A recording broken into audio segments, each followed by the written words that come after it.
Hello નમસ્તે મિત્રો આ વિડીયોમાં તમારી આંખોને ગમે તેવા તમે સ્ક્રીન પર જોઈ શકો છો તેવા ફૂલો વિશે સંપૂર્ણ માહિતી આપવામાં આવી છે। મિત્રો આ ફૂલોને આ છોડને કેવી રીતના ઉછેરવો તથા તેના ફાયદાઓ કેટલા છે તો મિત્રો સંપૂર્ણ વિડીયો રસપ્રદ છે, ઉપયોગી નીવડે એવો છે, એટલા માટે વિડીયોને સંપૂર્ણ જોજો અને બીજાને પણ શેર કરજો। તો ચાલો મિત્રો વિડીયોમાં આગળ વધીએ। મિત્રો વિડીયોમાં આગળ વધતા પહેલાં એક ખાસ કરીને વિનંતી કે જો આપને હજી સુધી પણ અમારી ચેનલ સબસ્ક્રાઈબ ના કરી તો પ્લીઝ ચેનલને સબસ્ક્રાઈબ કરો, વિડીયોને લાઇક કરો અને બીજાને પણ શેર કરતા રહો। તો ચાલો મિત્રો વિડીયોમાં આગળ વધીએ। સૌથી પહેલાં આપણે જાસૂદના છોડ વિશે, જાસૂદના ફૂલ વિશે સમજશું। મિત્રો આ જાસૂદનું ફૂલ સુંદર અને રમણીય, આંખોને ગમે તેવું ફૂલ છે।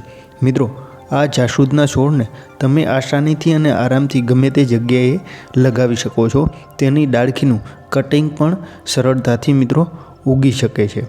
મિત્રો આપણે તેની વધુ માહિતી મેળવીએ તો જાસૂદના છોડને મિત્રો હિબિસ્કસ નામથી પણ ઓળખાય છે। હવે મિત્રો આપણે તેના ફાયદાઓ જોઈએ તો તે આપણે વાળ માટે ખૂબ જ ફાયદાકારક છે, ચામડી માટે પણ તે લાભદાયી છે। આ રીતના આયુર્વેદમાં પણ જાસૂદનું મહત્ત્વ ધરાવે છે। ત્યારબાદ મિત્રો આપણે લાલ જેટ્રોફાના ફૂલ વિશે માહિતી મેળવીશું। મિત્રો લાલ જેટ્રોફાના ફૂલ નાના પણ ખૂબ જ આકર્ષક હોય છે। તેનો રંગ લાલ તિતલીઓ અને મધમાખીઓને આકર્ષે છે। મિત્રો આ ફૂલ ગુચ્છામાં ઉગે છે અને ઉગવાની એટલે કે આને ઉછેરવાની આપણે વાત કરીએ તો આ આરામથી સરળતાથી કુંડિયામાં અને બેકયાર્ડ આપણા બગીચામાં પણ ઉગાડી શકાય છે। તેની ડાળખીનું કટિંગ જેમ જાસૂદનું કટિંગ ઉગાડાય તેમ આનું પણ ઉગાડી શકાય છે। મિત્રો હવે તમે જોઈ રહ્યા છો તે છોડ લાલ કરણનો છે।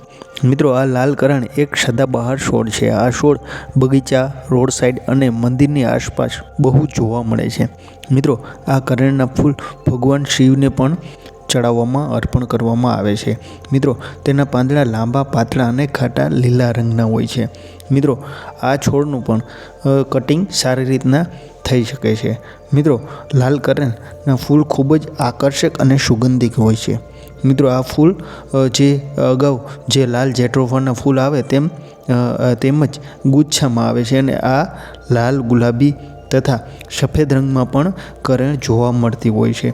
મિત્રો તેનું મહત્ત્વ આપણે તેના મુખ્યત્વે ઉપયોગ જોઈએ તો તે બગીચાની સુંદરતા સારી એવી વધારે છે। વાડ અથવા હેજ પ્લાન્ટ તરીકે પણ સારો એવો ઉપયોગી આ છોડ છે। ત્યારબાદ મિત્રો ધાર્મિક ખૂબ જ મહત્ત્વ ધરાવે છે, એટલે ધાર્મિક સ્થળોમાં આ વધારે જોવા મળતો હોય છે। મિત્રો ત્યારબાદ તમે આ જોઈ શકો છો તે પીળા કલરના ફૂલો ટેકોમાના ફૂલો છે। મિત્રો આ આકર્ષક, મનમોહક અને અતિ રમણીય સુંદર ફૂલો મિત્રો બાગ બગીચાઓની શોભા વધારે છે। મિત્રો આ છોડને ઉછેરવા માટે તમે જે સ્ક્રીન પર જોઈ શકો છો તે લીલા કલરની લાંબી અને પાતળી શીંગ આવે છે। તે શીંગ પરિપક્વ થતાં જ તેમાંથી બી નીકળે છે। એ બીમાંથી આ છોડ ઉછેરવામાં આવે છે અને તેને મોટો કરીને 1 થી 2 વર્ષની અંદર તેમાં પીળા કલરના ફૂલો આવવા લાગે છે। મિત્રો આ છોડને હેજ, બાગ બગીચા અને ઘરને આંગણે પણ વાવવામાં આવે છે। મિત્રો આ છોડમાં એટલા બધા ફૂલો આવે છે કે આખો છોડ પીળા કલરથી ઢંકાઈ જાય છે। ક્યાંક તો મિત્રો પાન કરતાં પણ વધારે આ છોડમાં ફૂલો જોવા મળે છે। ત્યારબાદ મિત્રો તમે આ છોડને તો જાણતા જ હશો, આ છોડ છે અરડુસીનો। મિત્રો આ અરડુસીનો છોડ જેટલું ઔષધિ મહત્ત્વ ધરાવે છે તેની સાથે સાથે તેના ફૂલો પણ અતિ સુંદર અને રમણીય હોય છે। મિત્રો રંગ અને સુગંધ મનને તાજગી અને ખુશી આપે છે। ઇન્ડોર ડેકોરેશન માટે આ લોકપ્રિય માનવામાં આવે છે। ત્યારબાદ મિત્રો રૂમ ફ્રેશનર તરીકે પણ કુદરતી રીતના તેનો ઉપયોગ કરી શકાય છે। મિત્રો આ અરડુસીના પાંદડા પણ હવા શુદ્ધ કરવામાં આપણે ખૂબ જ મદદરૂપ છે।